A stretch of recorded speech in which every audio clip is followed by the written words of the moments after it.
Hello, everybody. I'm Rex Sykes, and welcome to Create Your Best Life with Rex. We've got two incredible guests for you today. So, if you're watching live right now, go ahead and share this out. Invite others to join you and join us. And the replay will be available once this broadcast is concluded, and it'll be the very same link that you're using to watch it live. So you can share it out. You can ask questions during the live. You can leave comments during both the live and the replay, but go ahead and share it. My two guests are the authors of this incredible book. It's a workbook, and it's Dr. Sujata Ives and Sandra J. Horton. And before I bring them on, we're going to bring my co-host Danny Walsh on. Hey Rex, Danny, how you doing? Doing good. Always a pleasure. Wednesday is coming round again. We've got some exciting stuff for this show. Always a pleasure to be here. How are you doing? Well, I'm doing fantastic. And what the audience doesn't know is that normally you're in England and it's 9 o'clock at night, but today it's 4 o'clock because you're on Eastern time in the United States. Indeed. I'm traveling around again and helping people building out the business. So I'm actually in this most amazing farmhouse that I've got to myself. So I'll make the most of this. But wherever you are in the world, hopefully you're having an amazing day, morning, evening, noon, or night. Rex, we've got two wonderful guests waiting in the wings. If you want to, let's bring them up right now so that they can enjoy being here. I'm trying to see where we're broadcasting on Facebook, and it doesn't appear to be live in the group. So let me check that out and see we're all good in the group. Everything's working. And I'll bring our guests on. So, 4 of us on the screen. Rex. How's everybody doing? Good, thank you. Two thumbs up, Danny and Rex. It's going to be an awesome conversation. We get to connect with you today, so I'm excited. Well, thank you. And that's Sandra J. Horton, and you can read underneath her picture. And then there's Dr. Sujata Ives, and they're both authors of this incredible book, Activate Success. So, Dr. Sujata, would you like to lead off and just tell us a little bit about yourself? Yes, thank you so much, Rex. So, hi, everybody. Thanks for tuning in. I am an award-winning certified counselor and workplace global consultant that has had 25 years of experience working with world leaders. I'm current president of the Maryland Career Development Association, the chair of the programming committee of the Asia Pacific Career Development Association, and the chair of the International Committee of the American Counseling Association, as well as the coordinator for the World Council on Intercultural and Global Competencies, UNESCO.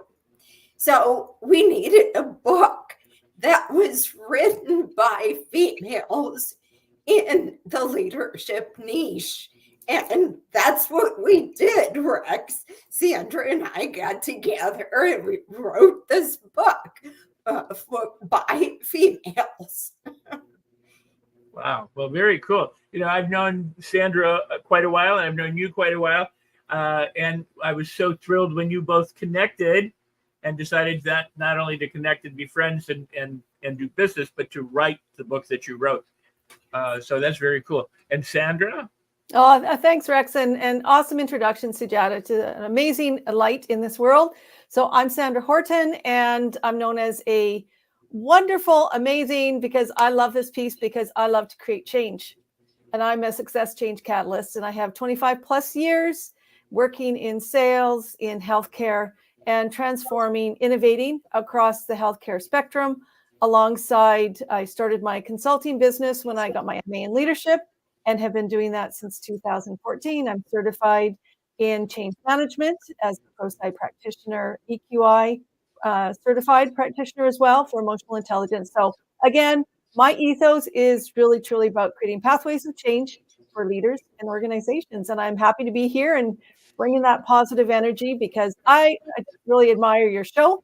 And I'm excited to dive in and explore where we can, share with all those who are out there listening right now. Well, that's beautiful. That is absolutely beautiful. Hey, and Danny, you know what? If you can't tell yet, I'm big fans of both these powerful leaders, and I'm eager to get into it. I want to say hi to Ashkan. I see who's here, and Darlene and Chico and some of the other people who are showing up. So fabulous! And again, go ahead and share this out and ask questions and leave comments and also subscribe and hit the like and notify buttons. But anyway, so I am a huge fan of both of you, but I'm also a huge fan of your book. And what would you say? I mean, how would you sum it up for the person who has no idea what the book is about? What does Activate Success mean to the reader? Do you want me to go first? Oh, sure. Go, Sujata. You're going to have to fight it out. You're going to have to do the battles of the I get to talk now. Okay, I'll go first. So, this world was in such utter chaos during the pandemic. And we just saw people scrambling for answers because they had never been through a historic crisis of this magnitude before. And we saw incredible strides in technology. The technology piece just jumped up sky high to get people on virtually, get them engaging, getting them doing their jobs. But we noticed during the pandemic that human values changed. They changed drastically because people lost their loved ones. People died because of this virus. And so, just getting together with Sandra and saying, let's put this on paper. We've got to help this world figure this out. But what makes our book so different is it's written by two females, certainly, immigrants, at least for me. I'm an immigrant from India. Sandra's in Canada. And thirdly, I'm a leader with a disability. My vocal cords don't close.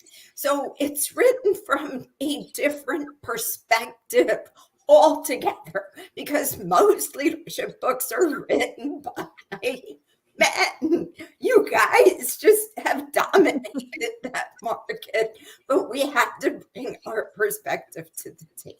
Thank you, Sandra. Yeah, and answering your question, Rex, what's unique, what's different, what can you take away from this book? It's the power to go through our Ives Horton model. And what I want to say is this very clearly. Everything, and Rex, you have informed a lot for me as well. It always starts from within, doesn't it? And our book takes you through self-discovery, to know who you are through 4 essential questions. You answer those, guess what? You're going to know yourself. And as a leader coming out of the post-COVID kind of pandemic, what was the other thing that was showing up? Change. How much change is happening right now? We help the reader to go and easily go through change. And at the end of that, learning about yourself, transforming, bringing yourself and others, you're self-leading, you bring others through that change, you can make sustainable impact. And that's the ultimate thing, is to create change that's going to be sustainable. It's going to help others, our society, long term. So as we go through this beautiful evolution, this change, we're changing, we're impacting others. So the book helps you go through it and then apply it in your own leadership. And so we help them do that. And then at the end, we have all these beautiful different ways of bringing in leadership styles, because not one leadership style is going to be enough. We need to be able to be adaptable, flexible, and be able to know how to use these different leadership styles more effectively for effective communication and resolving conflict, because there's so much conflict right now in the world. So that's it in an essence, Rex, plus the 27 activators that if you bring these activators into your life, there you go. Well, I love it. And I love you guys. And before I pass the mic to Danny, I wanted to ask or make an observation and ask, some people don't get started because they procrastinate and they put things off, and other people don't get started because they go, I don't know how, I don't know what to do. I don't, or some just don't start because they just don't start, whatever the reason is. And part of goal setting is know what you want, be clear on it, and then be able to initiate it, be able to start it. But then some people lose steam, they give up, they quit, it gets hard, the going gets tough, whatever. And they opt out instead of pursuing it to the conclusion of the benefits and success, that the outcome that could be theirs. So you have this process that is about initiating and maintaining or sustaining it so that you get to the results that you intended to get when you began. So can we talk a little bit about how you initiate that process through the questions and different things that you do, and how they can sustain it and ultimately get to the benefits? Yes. So the book is cut up into two parts. The very first one discusses 3 pillars that are extremely important for the foundation of being a human being. The way that we approach it is through perspectives, environments, and self-leading. You have to know who you are, where you're going, how you're getting there, and how you're going to stay there. So we bring these 4 essential questions right from the beginning for people to answer. Once you start writing the answers to your story, to these essential questions, you will very quickly understand that you have certain perspective in certain environments. And that's what causes you to self-lead the way that you do. See, if you don't know yourself, if you can't self-lead, how can you effectively lead other people? So we're asking you to introspect, inspect how you tick. What makes you tick before you start, pointing fingers and looking this way? We're asking you to look this way instead. Now, what you said was so relevant because there's an antecedent to everything. Where do I start? If I start, I'm petering out. How do I keep my energy level up to the goal setting? We have a goal setting chapter in this book too that strictly, talks about nothing but how to meet your goals. But there's antecedents to everything. And that antecedent, Rex, is commitment. And that goes back to childhood. When we're children, we can, if we don't like soccer, we can quit. If we don't like swimming, you can quit. If you don't like, baseball, just quit. So we're like being conditioned very early to give up.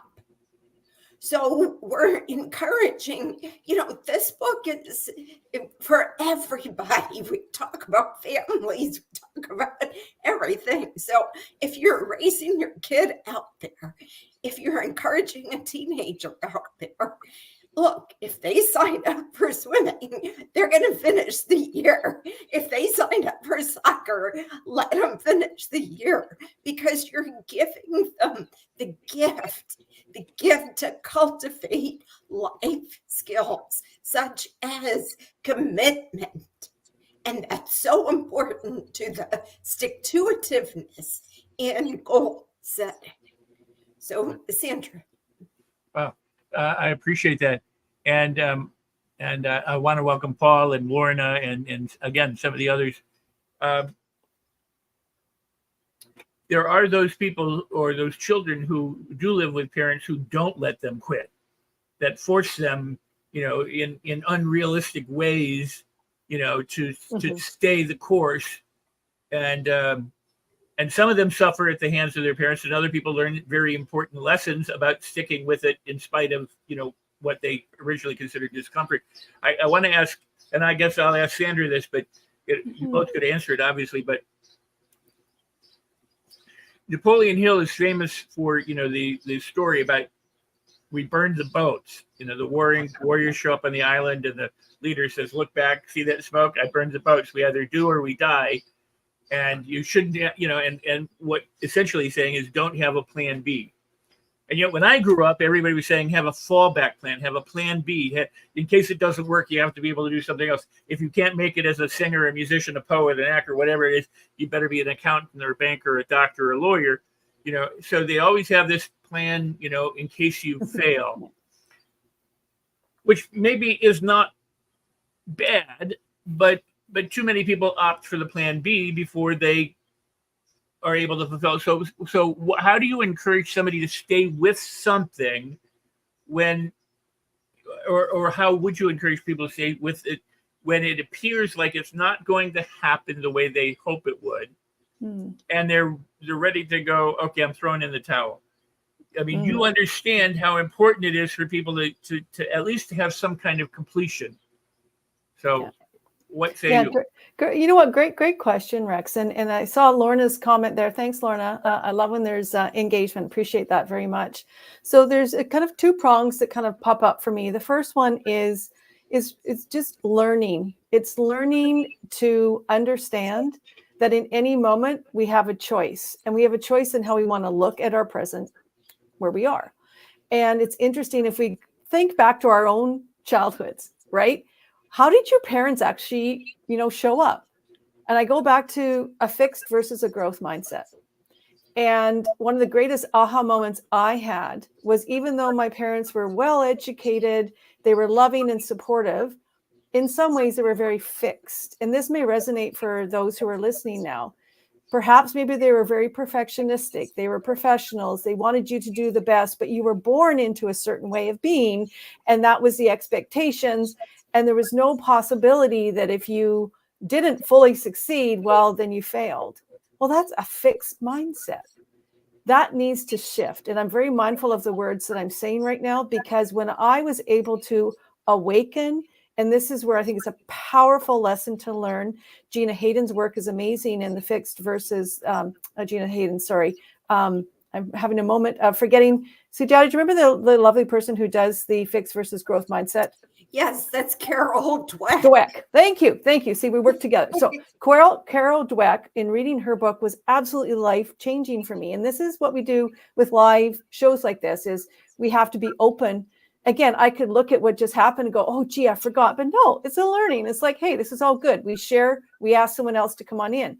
So when we are looking at ourselves and our family history, a growth mindset says, hey, I'm learning from this. There's lots of possibilities and opportunities. So when you're in your leadership right now, there's going to situations that are going to come up. And there may be expectations you have to say, oh, I know I can do this, but perhaps you fail, or perhaps there's less than the results that you want. Just take that moment of observation and say, I need to learn from this versus I have failed. So it's opening ourselves up to that growth mindset. And in change, and answering your question, Rex, this is key for leaders today. There's so much that we get asked to do in any single moment. How can you expect, and again, this goes back to our beliefs and a lot of those base assumptions that we have around expecting to be completely competent, have capacity to do everything at 100%. No one can. And I think this is the lesson that we come back to, is that it's learning, it's knowing your values. Who are you and how can you grow from this moment? Like, open yourself up to vulnerability, to show what is working and what's not working. I want to be respectful of that question, Rex, but I hope I've answered that piece, because I think that's the powerful place of keep going, is to learn, is to see it as an engagement opportunity, and then choose, how do I want to course correct? What are new ways to look at things, seek feedback, know that you have free will, and grow in your own self-awareness. There's pieces we talk about in the book about how to do that. But that's where I'm going to stop there and maybe shift it over to Sujata. Any thoughts on that? Yeah. First, I want to address Lorna, because Lorna has brought up a point. She said, I believe we are all programmed wrong as children.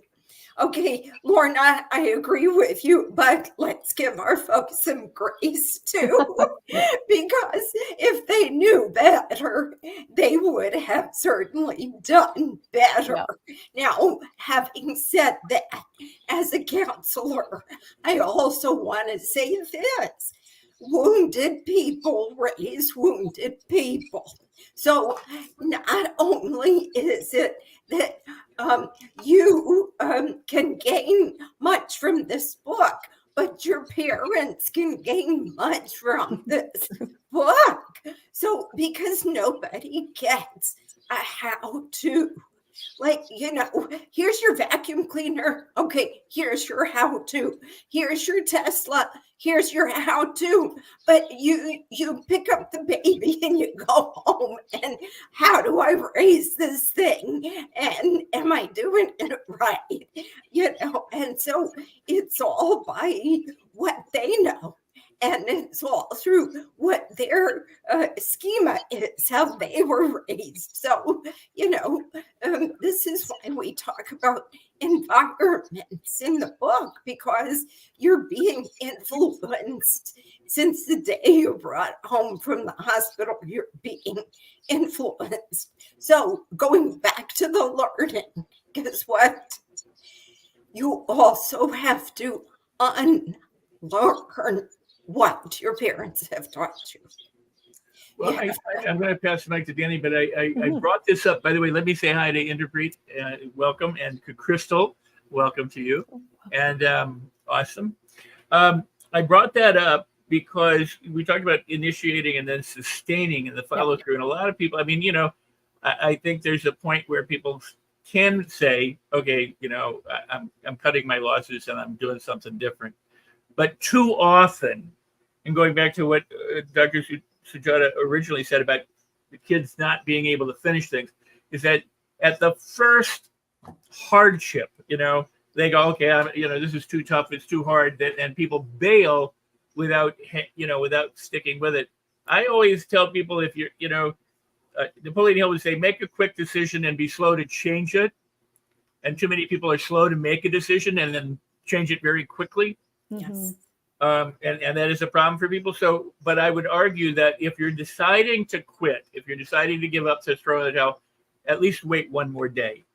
That's the decision to sleep on it. Be slow to change that one, and investigate the options and the provisions that you have so aptly, shared with us, because people don't like hardship, and yet that's where we learn so much, right. And that's where the breakthroughs occur, and that's where you go, oh my God, had I not stayed with it, I wouldn't be doing what I'm doing today. That's so, what an amazing, thank you for all of that. And Danny, I know you have lots of questions that are eager to ask and talk to them. It's so good. And it's the amazing careers and journeys that folks have been on, right? You've been on this tremendous journey, and you've connected at the right point on your journeys to now go out there and change a big bunch of lives. So sort of hats off and congratulations for all the success.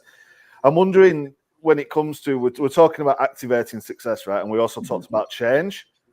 So does the change come before the success, or does the success come before the change? And is there any kind of thinking around that? Because people are like, oh man, how many times do I need to change before I'm successful? Or once I'm successful, can I then make the change? And it's like, that's kind of how my mind works. But who wants to take that? Wow. Yes. That's a great question. Yeah, it's a great question. Go ahead, Sujata. Yeah, that's so super because, okay, so, in physics, we say change is constant. Now, this book talks about this world in 3 levels: the individual, the group, the team, and the company. So let's take the individual. The individual is the one that has the thoughts, the 74,000 thoughts that go through your head, your brain every single day. Let me tell you, that is change going on up there in your head. So jump into the self-discovery at the individual level. What thoughts do I want to give my attention to? What thoughts do I want to discard? What thoughts are coming from my back brain, this primitive brain, emotional center, versus this frontal lobe where the executive functions are? Okay, fast forward to now I have to adapt to change within a group, within a team. So this is the lesson that we want people to take from this pandemic. We saw this whole world came together as one whole group to help each other. Now, take this lesson into the workplace. We don't want people to tattletale and gossip behind people's backs anymore. If somebody is causing you at the individual level to have some feelings, ask yourself first, what is resonating inside of me that's causing these feelings to come up? And then go to that person and ask them if they need help. Because like we said before, sometimes people get stuck. They don't know where to start. They understand that you have a team project and everybody's saying yes, yes, yes, while the manager, the leader is sitting there. But then when you go back to your desk, it's like, where do I start? So help each other. This is our message here. And we bring in for the 3rd level, for the company, we want the organizational company culture to adopt an empathy ethic. This is critical in this day and age. Yeah, and thanks to Jan, and kind of back to you, Danny, as well, in terms of activator success. Is it the chicken and the egg? How do all these things work? So for exactly what Sujata was saying is that the word success, you define what success is for you. That's the key thing. It's based on our values. It's based on our beliefs and who we are in this moment. But if we have true awareness of ourselves, who we are, that could be defined as success. So, I'm going to just link back to Rex for this moment, because, Rex in his substantial, background and all the work that he does is always says you have to be it, do it, and have it. Well, bring it into, fast forward even into the work that we're doing is you must be it. That's why we start with success being defined as for you as an individual. Go within. So that is actually your activator. The first activator is self-awareness. It's knowing who you are, where you're going, how do you get there, and how do you stay there? And so your success could be defined even just being in that self-awareness piece. That's success. And so you activate yourself once you're aware of yourself, you know where you're going, how you're thinking, you're mindful, you're present in this moment, you're conscious, which is key. Then you can make informed choices, how you want to lead yourself, how you want to be able to observe yourself and go through change, which then impacts others in those different levels. And so for me, the activation piece is all of those power value words that we can bring into our choices now. So how I'm speaking to you. So go ahead, Rex, jump in. I want to kind of throw a wrench into this. Go for it. I love wrenches. Go for a wrench. Everything. I agree with everything you say. Here's why. Hey, Lynn. When we say that everybody has their own definition of success, I agree with you. But I would also argue the point that Lorna made that said we were programmed basically wrong. So oftentimes our definition of success is something that we've co-opted from someone else, and it's not really ours. It's not based on our true values, our authentic self, or who we are, or an awareness. It's what we grew up thinking success was. It meant I have the trophy spouse, I have the car, I have a certain amount of money in my bank account, I wear certain clothing, I have a title or this or the, in other words, so much of the success is defined by out there stuff as opposed to inner stuff. But you are addressing that differently, and what I want, and which I love and I appreciate. But for the person who's like going, I think success is this, is the first step then reevaluating, really reflecting and looking at who you are and what you're saying success is for yourself, so that you can come to a better understanding of not only the stuff that you bought into that may be preventing you from being truly successful, but also to get free to be who you are, to choose those important things that are important to you. Yeah, and Sujata and I are nodding our heads here. and it's like, you know what? It's so powerful, Rex. This is the power of this moment.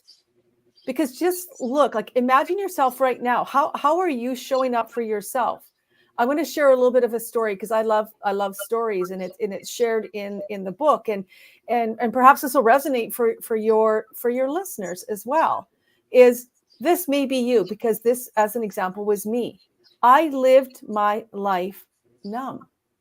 I was so externally focused and so in my mind, not connected to my heart, that I lived with repression. I lived externally focused, financially motivated, numb to everything else except that external world, like you're talking about, Rex, until I made that moment of making a change, of saying, hey, wait a second, there's something inside me that isn't, I'm feeling something, but I don't know what it is. Many people, especially coming through that pandemic, are feeling like this because they've been in this state of overrun. They're externally focused. We need to stop and go within to look at that internal dialogue, that internal mental models, all those ways of how am I looking at things? And then that moment of self-awareness, that beacon of light emerges because you connect back into your heart, connected to your mind. And as we talk about the essentials of Maslow's hierarchy of needs, if those, for me personally, having gone through trauma things, I realize now that sense of belonging, I had a journey that was too external because I couldn't go internal until I made that choice. And many, many people out there, your listeners, this may resonate. If you've gone through a trauma, any kind of trauma story, which we all have gone through recently, this will resonate for you. And so I really feel very strongly from my heart to all of you is to take this moment and reflect and look at yourself right now. What story are you telling yourself? And then make that choice to change, to go within, to know who you are, where you're going, how do you get there, and how do you stay there? That is the first fundamental step of awakening, self-awakening. And then you can go into the other aspects of it. So I'm going to land my plane on that, as we say, but there's so much more we can dive into. I just want to thank all the people who are making and leaving comments. And if you have questions and likes and shares and all of that right now, both live and during the replay will be available on the very same link you're watching live. So you can share it out for your friends and family, because this is an important discussion that we're having. And Danny, I want to turn it back to you to continue asking those great questions you have. I think just listening to the discussion right now, there's a lot of thing about internal belief and external belief, right? So the stuff that we tell ourselves, and that can be dangerous. And then there's stuff that society tells us. And we've mentioned the pandemic and the sort of big change that was kind of forced, right? Natural, nice change that's evolving and understood is great, but a big forced change is like, that in itself can create trauma. Internal and external beliefs are still beliefs. And unless there's actual certainty, that there's always doubt around that, right? It was, I believe this thing, but until you actually see it, it's still a bit of a doubt going on, right? So how can people tackle those internal beliefs and external beliefs to try and break through those barriers that they might actually be putting on themselves, or the media's put on them, or their employers put on them. And it's like, where do I turn? Yes. How can we break out of this? Yeah. So good, Danny. Such great questions today. My goodness, just wonderful. So the way that we put it in this book is, you have to understand, by telling your story of who you are, where you're going, those essential questions, what's going to come out there are some of these childhood memories of who you are and how you became the person that you are today. Now, earlier I said wounded people raise wounded people, because they, our parents were also dealing with those same internal, external issues that we're dealing with, but they just dealt with it by putting it underneath the carpet or not, addressing it. So what people will say to me as a counselor is, don't worry about the kids are resilient. Well, no, they're not.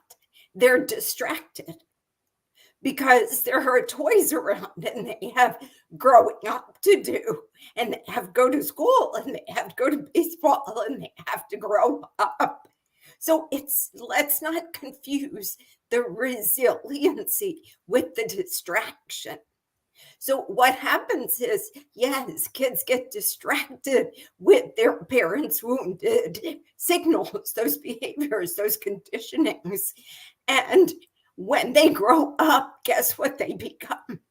Wounded adults that have to now sort out this internal and external experience, right? What's working for me? I did it this way to please my parents. I did it this way to please my teachers. But now, what do I want? What do I need in this life that I have been divinely given?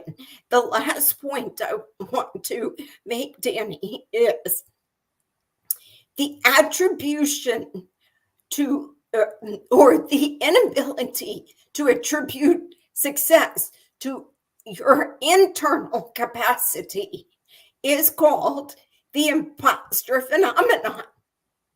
That is doubt and uncertainty. So you have to cultivate this ability to, yes, thank your external factors for helping you to get there. But certainly you have qualities inside of you that came out and helped you to get there. So good. So good. And such an impact. There's lots of people in the comments who are picking up on this. Pass it over to Sandra for your take on this as well.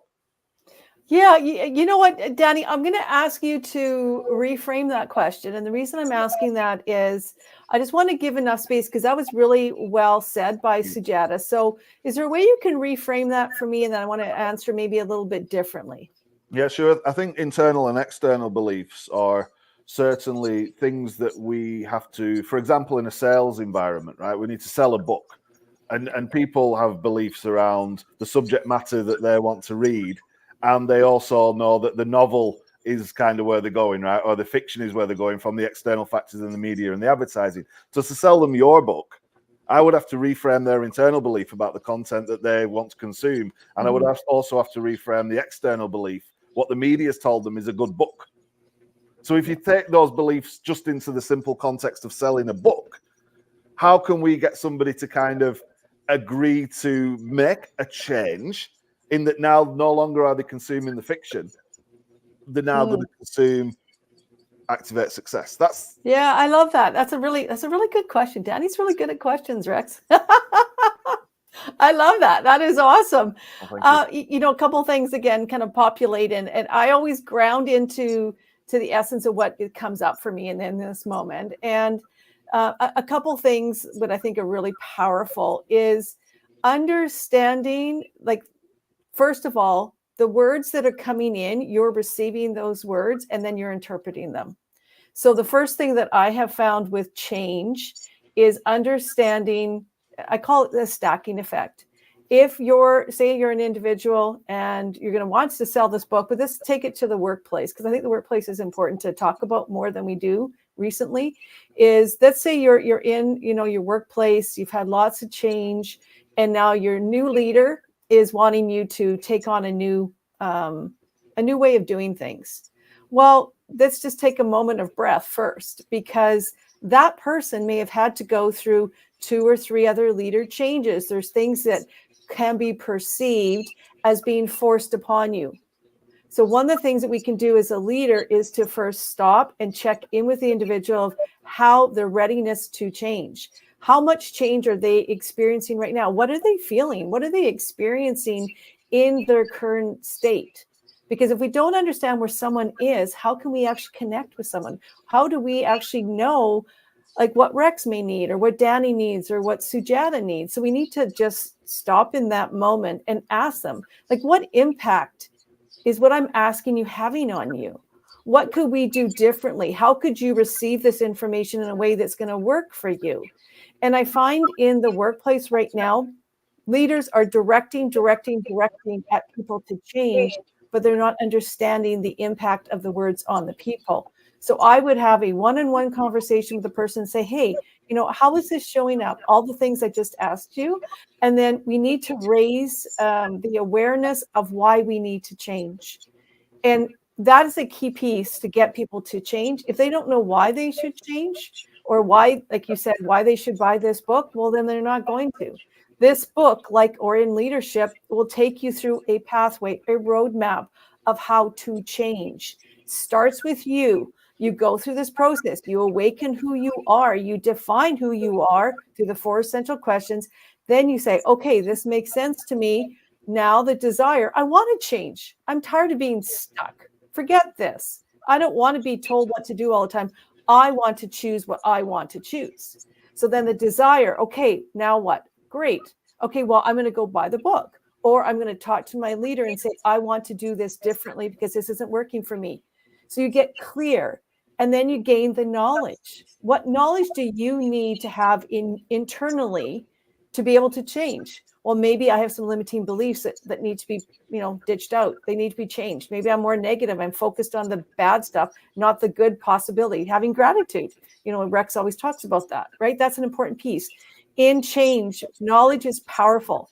So surround yourself. Who do you need to connect to? And then the ability, go and practice. What are there some new things that you could try, and know from that openness that, hey, I may learn, I may fall forward, but at least I'm still learning and growing, and then reinforce the change. These are powerful pieces of change that will help people to go through change. So just like the book, give the awareness, give the desire, the knowledge, and the abilities. That's why we did the workbook. You got to go do the work. And that's where we started off this whole, conversation about, how do I change? What are my motivators? The power words, and then how do I sustain the change? That's what kind of comes up for me. Where do they get it? Where do they get it? It's on Amazon. It's in Barnes and Noble, and you can get it on our website to learn a little bit more. www.activate-success.com. And we just really appreciate this opportunity. And it's a great opportunity. I just thank you so much.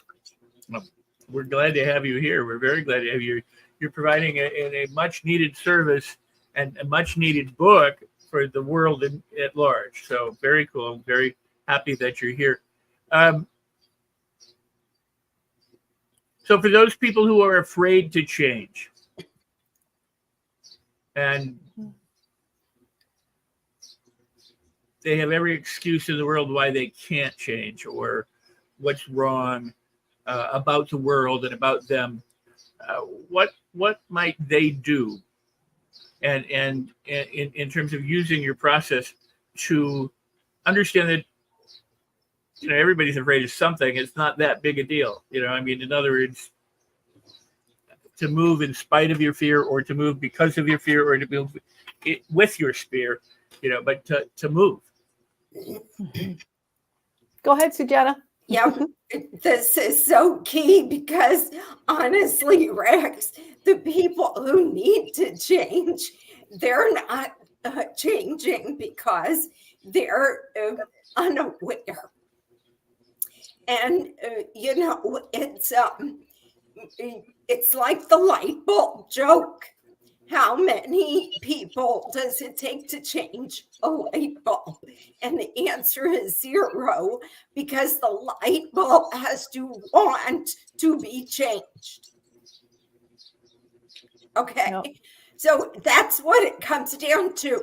And so, those people that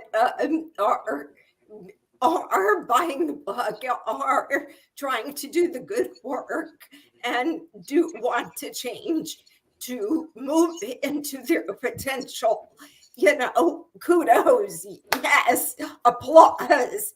And what you'll have to do is you'll have to adapt to those people in the workbook workbook in the workplace that just are going to continue that behavior, that ill behavior. And it's really unfortunate, but that's why we have the Great Resignation. That's why we have retention issues, because people don't leave their jobs, they leave people. Mm-hmm.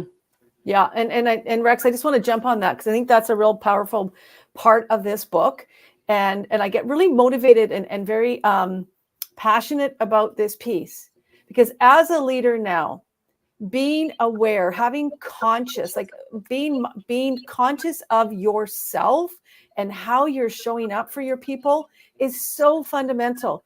The old way of being like my way and the top-down approach, autocratic, it's not working. It will not work anymore in our new normal phenomenon. It won't. We need to pivot. We need to change. And that's why we brought all the different styles of leadership that you can learn, try on, like step right into it, take it to your workplace and go, oh, wow, this does work. Like conscious leadership, creating a we, not an I, being able to understand how to work with egoic leaders. Like how many of us, like for all those that are listening now or on replay, how many times, and I'm leaning in on this one, have you had to work with someone who their head comes in the doorway before their body? How many? I have. And it's like, oh my gosh, what am I going to do with this egoic leader? In the book, we talk about strategies on how to work, manage, navigate, pivot to around that. And Rex, I know you're going to jump in this one because the ego way has a purpose, but we can do a lot with mitigating the negative impacts in today's work world. For sure. Well, I want to ask this because and you know me, but without going into any detail, I'm going to ask you to define leadership, because there's so many people today who call themselves leaders and they may or may not be, or they use that as like some kind of badge, like I'm a leader, I'm a thought leader, I'm a political leader, I'm a religious leader, and so what is leadership? I mean, what is authentic, conscious leadership? Because the people follow cult leaders. They follow, idiots. They follow, anybody. So what makes a difference? What is a good leader versus a not so good leader? How can you tell the difference? What's authentic, conscious leadership? What qualities or traits or characteristics might one want to know about? So people are calling themselves leader because it's a title for them. They're using the word for the title or for the power or for some sort of credibility or something on a resume or on LinkedIn. We're using the term leadership as somebody who has prepared themselves, who knows themselves inside and out, who is a good follower, knows how to take instructions well, knows how to work with a team well, who's been in the trenches. Can I interrupt while you're doing that? Yeah. So it's not just the person in the front of the room, or who's got the platform, or has got the TV cameras on them, or who's put out the audio cassettes, or whatever it is. And continue. That's right. It's you. All four of us here are self-leading in out at work and in our personal lives. Everybody is a leader. Okay. But in order to, put it out there on your resume or put it out there on LinkedIn, what we're asking is make sure that you have done the good work, make sure that you've been in the trenches and have the experience and have the credibility and have the certificate. But most of all, a great leader to us is somebody that helps other people to grow. Yeah. So there's a difference between a leader and a boss. Oh, yeah. Or a leader and a genius, or a leader and a favorite flavor. Huh? Leader and a manager. Thank you. Yeah, there definitely are differences. I mean, managers manage tasks, leaders lead. They inspire, they set the vision. They're different tasks, different approaches. But the fundamental truth, is we each within ourselves have this beautiful, amazing leadership story. And it's awakening to our own and owning our greatness, owning the best version of ourselves and being able to navigate the change. And how do you do that? Self-discovery, making a choice now to change. So I'm going to pass the mic to Danny in a second, but I would say, so a crappy leader, there could still be hope. Always. Okay. Always have hope. And we have a hope leadership chapter on hope. All right, very cool. But now I want to also say one thing before I do pass it on to Danny. Yeah. I'm an author of a book, and you're authors of a book. And somebody, I think Allison said, I just bought the Kindle in the comments. And Thank you. Awesome. Wherever you bought the book, whether it's Amazon or Barnes & Noble or wherever the books are sold, read the book, leave a review, rate it, because authors, everybody thinks authors get rich and everything is great because they've written a book. The point is that so much of the internet is driven by ratings and reviews. Always rate and review the books that you get, that you enjoy, and be kind to those that you don't, but be honest. And with that, I'm going to pass it over to Danny. Thank you. It's great to hear the discussion, and it kind of triggers more thoughts in my mind, because you often get people who are leaders naturally, but they're afraid to stand out, right? So I don't know if you ever you're in the boardroom or wherever you're at work, and then somebody says something and you really want to contest that, but you stay quiet. Or you write an email and you know it's a great idea, but you don't send it, you delete it. You've got the big idea and the boss says, any questions? And everyone does the Zoom nod. People have got that in them. And there's folks watching this right now who go, oh man, that's me. I do that. How do we just take that one little step just to raise the hand at the critical moment, because the boss ends the meeting or the email never gets sent, right? So it's what is that little thing that you do just to put your idea out there and see what happens? I think it's the what is going to happen that's the blocker, right? What's your thoughts on that? Such a great point. And that's one point that we really stress in this book. A good leader and a good manager is going to get to know their people. This is a very important step for leadership and for managership, because that team has been brought together, has been hired based on their job specific skills. But they are so much more than that. You are a set of behaviors when you walk in through that door. And it's the managers duty job, really, to get to know what those set of behaviors are, because you can't let people slip through the cracks. You have people that are introverted, that are extroverted, that are ambiverted, and you've got to get to know them so that you can utilize every single skill set that these people bring to your table and to your team and to your company. Yeah, and I'm just going to jump in. I know we're almost at the top of the hour, so I want to respect your time on this. But thanks, Allison, for your great comments. I really appreciate them. And Lorna actually put, I'm still digging, work in progress, just turned 60. Well, I'm 61 and just turned 61, actually. So welcome to the 60 Club. And I love how you have a better understanding of yourself. And just imagine what it could have been like if we were younger and we went and did this early work. I can only speak for myself, from my own perspective. Back to you, Danny, in that question. It really is so powerful.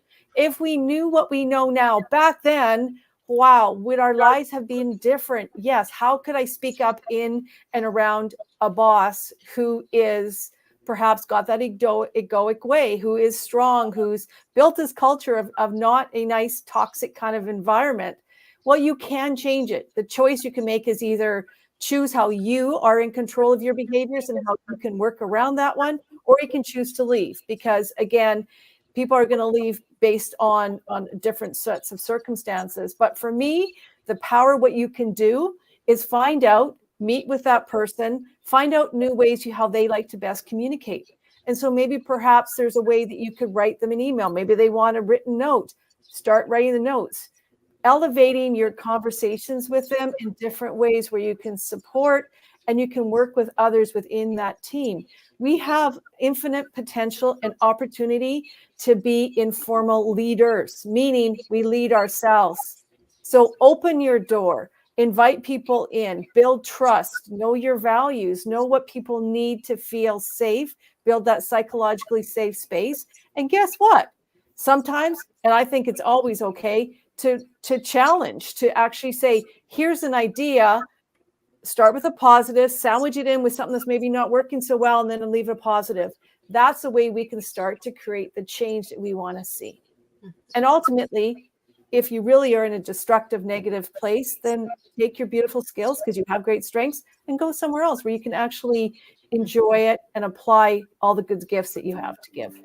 Wow.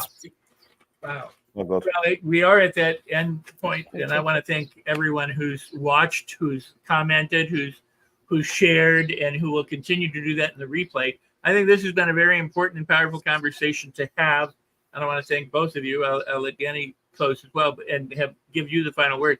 But I really do appreciate that you're here, and I want to just say, keep changing the world, and keep being the voice, and keep being authors, because you've brought a really important work together by being together. And if we can support you in any way we can, we certainly want to do that. And that's why you're here, and at least as part of it. So thank you. Thank you so much, Rex. You guys are amazing. Maybe the next book is Sustain Success, and you've got to get back to the writing. I don't know. Danny, we should have a part 2. Yeah, exactly. We've activated it now. Let's sustain it. But clearly, success is abundant if you're in the right room with the right people. And being in this room today has been a pleasure and an honor. And long may it continue. So good, and some great questions, great answers, great discussion. Keep doing what you do. ActivateSuccess.com, folks in the chat. We appreciate you as well.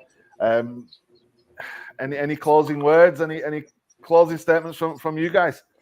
Well, we have to have a part 2, because we didn't even touch on, great big part of this book is conflict resolution and relationships. Indeed. So we'll have to do a part 2 for that.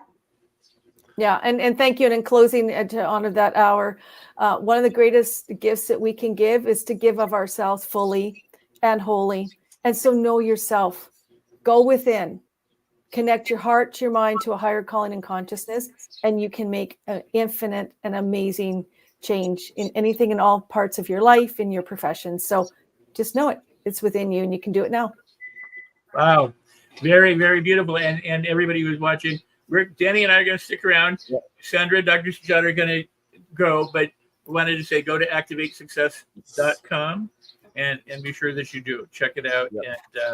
And you'll be glad that you did. I can tell you'll be glad that you did. Yeah. Thank you so much, you guys. Bye for now. Bye-bye. Thank you Bye-bye. for being here. Thank you. Much love. Bye-bye. Thank you. So Danny, Awesome.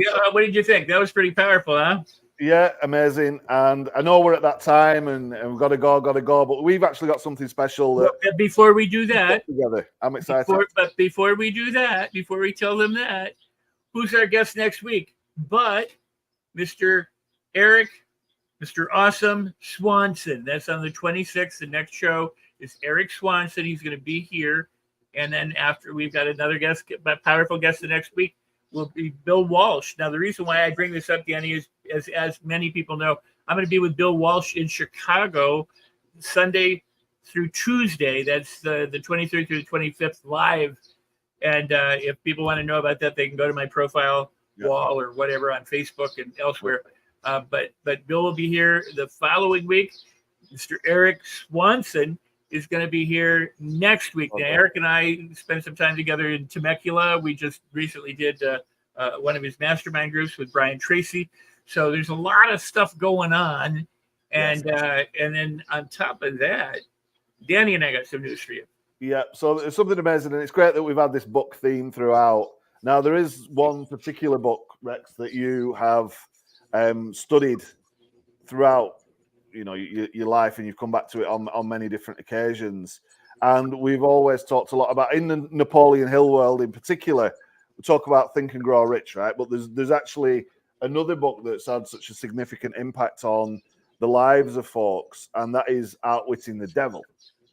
And we know this has been annotated by Sharon Lecter, and it's been it's an audio version, and then there's the printed version as well. I've had people saying, I didn't even know this thing existed. You've put something special together, and people have been signing up to this all day, which is kind of cool. Talk to us a little bit about what you've got planned for 2 minutes, Rex, before we wrap this up, and then we can give everybody a link. You're going to love this. Absolutely. Well, I'm very excited about this. I've been reading Napoleon Hill since I was 6 years old. My mom read Think and Grow Rich to me, along with other books, but Think and Grow Rich, and I started reading, I always say 11, but, as soon as I was able to read, I started picking up some of these books on my own. Can't say that I understood a lot of them at a young age, but they've permeated my life. And I've made a study of Napoleon Hill, Laws of Success, and every book that has become available from Napoleon Hill, I've studied. And one of my loves is to be able to synthesize the work of somebody like Hill, because it's not just one book; it's the body of work in which you can look at. And one of those books that so many people know the story, that he wanted to publish, but didn't, and his wife didn't publish it either after he died for a long, long time, because they were worried about the title, Outwitting the Devil. And now this is an amazing, amazing book, because it's a conversation that Hill has with the devil about what holds people back and why they aren't a success, and what that needs to happen for people to break through and be able to live the life of their dreams and to be fulfilled and to be satisfied. And so we're starting a 5-day book study. It's going to be 1 hour a day for 5 consecutive days, beginning on June 9th. July 9th. I'm sorry. Thank you so much. Yeah. July, that would be our past. Yes. July 9th, into the future. Starting on July 9th. So that means you're done with the 4th of July weekend holiday. You're back at work or whatever on the 8th, if you live in the United States. And you can begin the book study on the 9th. It's 5 days, 1 hour a day. And there's all sorts of stuff I'm going to have Danny tell you about. But that's the link, rexsikes.club book study, right there. Click it, right? And join, because it's free. Yes. And you don't get Rex for free, right? Unless you watch this show. So we're live every Wednesday, in the words of John Landis. We'll see you next Wednesday. But this is the www.rexsites.club/book-study. You can sign up to that right now. Absolutely free. You can join Rex on a live like this, but it's not going to be on Facebook. It's not going to be on YouTube. It's going to be in a closed room There's a VIP option on the next page as well, where you can ask Rex questions and a bunch of other stuff. You can take that if you choose, but it's free. It's going to be 5 days, kind of like a challenge. But by the end of that, even if you just learn one fragment of that book or take on one principle or one piece of learning from the great mind of Dr. Hill and Rex, and maybe guests as well, there's some surprises and twists in store. That's definitely worth signing up. So let us know in the comments if you signed up to that. Alison's here and Lorna's here and a bunch of people. A big thanks again to our guests, who I'm sure will be signing up to that as well. We've emailed this out. We're going to put it on Facebook and share it all over the place. But like, we need you guys to sign up. Juliana's signing up. Make sure you do it. Put the www dot, otherwise it might not work because I need to do some DNS. Yeah, sometimes Facebook takes out the www and the links don't work. So if you come up with something that's not working, make sure that you've got the exact right thing that you see right there on your screen. And also, why don't you invite a friend to join you? Invite a bunch of them, because it's free. Now, obviously, in 5 days, we're not going to read the entire book. Yep. What we're going to do is look at the important pieces, the components that are crucial for you to begin to understand or to apply, so that you can live the life that you want to do and outwit that devil. I mean, because that's what this is all about, is to help you and those around us outwit that devil, so that we can do what we want to do in life and to enjoy it the way it ought to be enjoyed. 100%. So, pleasure as always. We've got a hard stop at 5, and it's time has passed. I'm on Eastern time. Rex is thinking 5. You crazy? But yeah, that's the link, and we need folks to hit that, sign up, let us know wherever you see that link, share it. Big thanks to Julianne and Alison and Lorna, Rex, your good self, our amazing guests this afternoon, evening, morning, wherever you are in the world. Let's keep it moving. I'm looking forward to next time. So everybody, if you consider something a problem, it's a problem. If you consider it a blessing, it's a blessing. Oh, by the way, there's a book behind you that you ought to get. Yeah. Always forget to sell my book or tell them about that. There's on YouTube. There's a link on the thank you page. So when you sign up, you can get Rex's other book in the meantime. So it's all on there. All you need to do is put your name and email. We'll take care of the rest. You'll get an invite in due course. And yeah, let's work to outwit the devil and live a life on our terms. And meanwhile, celebrate everything. Yes. Right. You guys, thank you so much. We're out of here. It's been amazing.